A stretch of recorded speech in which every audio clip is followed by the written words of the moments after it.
Good morning.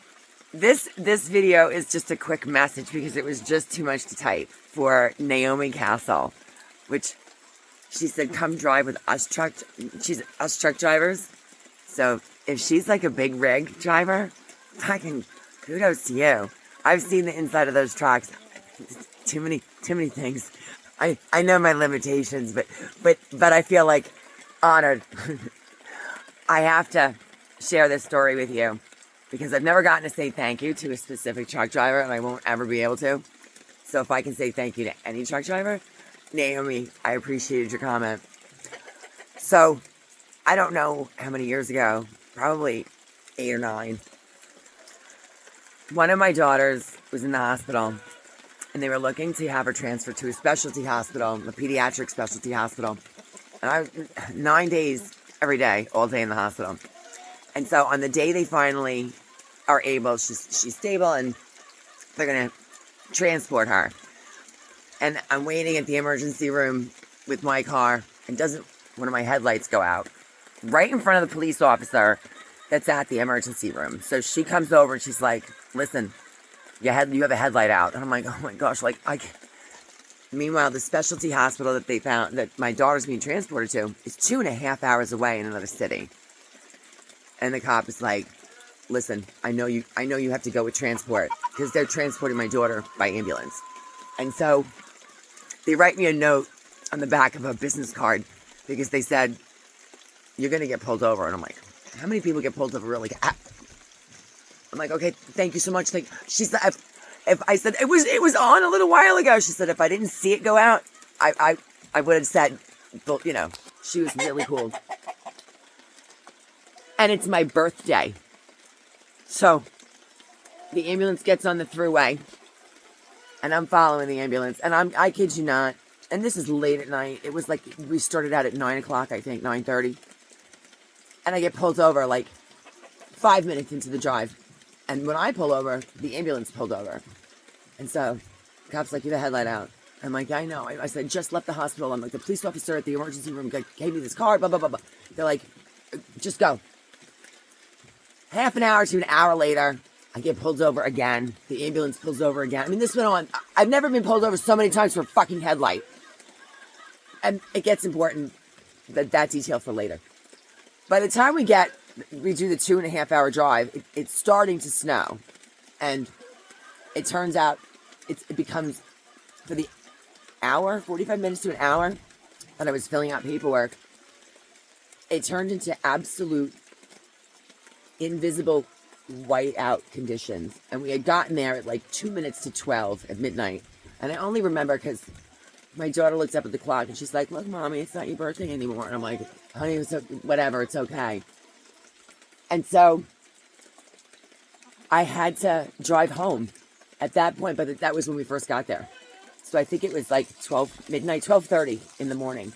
By the time I got back on the road for the 2.5 hour drive home by myself in a whiteout blizzard. And where we live, when it starts snowing, it accumulates quickly. And when I got on the thruway, the plow trucks hadn't come out. There were no tracks to follow. I didn't know where the lane was, but I'm also a decent driver, so I can, I made the best of it, and I was doing okay. Well, about 15 minutes into the drive, a rig gets on the thruway, and it just so happened that he did the perfect speed. It's like, you get close. Sometimes people drive fast. Your comfort level and what's safe for the road conditions can vary by perspective. I had a Trailblazer, but I don't care what kind of car I have. You can make your car go, but doesn't mean you can make it stop.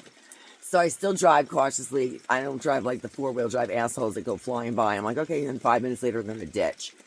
But I could barely see. And this truck got into the right lane in front of me. And I felt like it was a blanket of safety.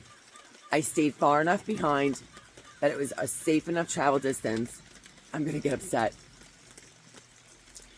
This guy, he just stayed there. And I don't even think he knew. Maybe he did. He left me tracks. And I stayed in his tracks for Sorry, I'm having coffee with my chickens. For so long, and I kept saying to myself, if he pulls off to get gas or anything, I was going to get off just to say thank you. I mean, I want to say, listen, you have no idea how much you're helping me. I can't see. There are no tracks. I don't know where I'm going. Okay. I wanted to say thank you because for the rest of the trip, this truck was in front of me. And I felt like that truck got me home safely that night. I really feel like if without that truck, I would not have been able to. There were no tracks and the snow just kept getting deeper. And this was 2.5 hours in the middle of the night with one fucking headlight. Now you're just being rude. And having this trucker in front of me that just did a safe enough speed. I kept a safe enough distance. I wasn't tailgating. I made sure he could see my headlights, at least my headlights and some distance in his side view mirrors, etc. And I felt like he was my blanket of protection my entire ride home. And I wanted to pull off and say thank you. But when I got off at my exit, he still continued and I never got the opportunity. But I haven't ever forgotten that night or that treacherous drive home. It was bad. And without that truck in front of me, I don't know what I would have done. And so, Naomi, if you're a truck driver or whoever is a truck driver out there, thank you to all of you guys because that whoever was driving that truck that night helped me in a way that whether they know it or not was beyond anything. And I thought that the whole way home. I was so appreciative of having that truck on the highway that night. And I just wanted to share that with you. Thank you.